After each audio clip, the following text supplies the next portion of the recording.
and all the other issues we had faced during my tenure. Although I didn't realize it that day, I've since come to think of that brief encounter with Richard Pearl as the moment when these two dominant themes in my professional life first intersected. Growing up in the New York City borough of Queens, the son of working-class immigrants, I never would have imagined that I would find myself in such a position. I aspired to a career in government, but never gave a moment's thought to a life in the hidden world of intelligence. Yet somehow, through a series of unexpected occupational twists and turns, I found myself in the wilderness of mirrors. As a career path, intelligence is equal parts thrilling and frustrating because, by definition, it deals with the unclear, the unknown, and the deliberately hidden. What the enemies of the United States work hard to conceal, the men and women of American intelligence work hard to reveal. Throughout my working life, following the ethos of intelligence, I tried to maintain a low profile, to be little seen or heard among the general public. When I left government, I felt a need to step back for a little while, to think before I wrote or spoke.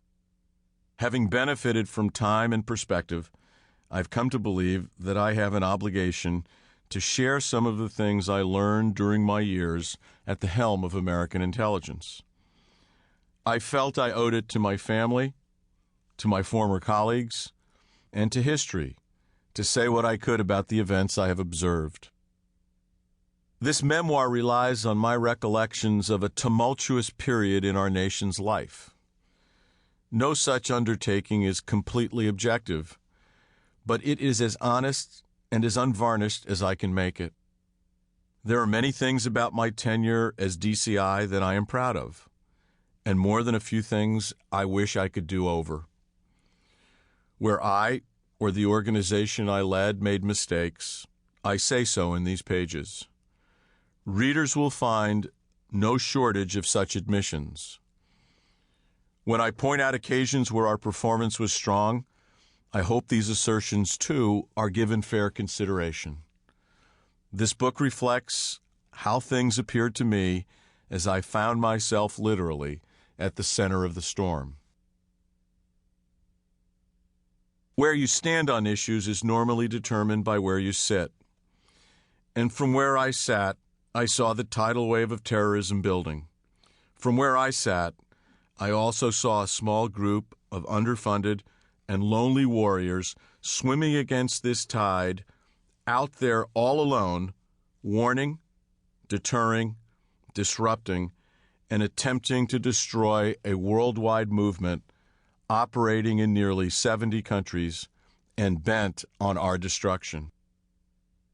This is the story of how we saw the threat, what we did about it, what was proposed and not done, how our thinking evolved, and why the men and women of the Central Intelligence Agency were ready with a plan of action to respond forcefully to the loss of 3,000 American and foreign lives.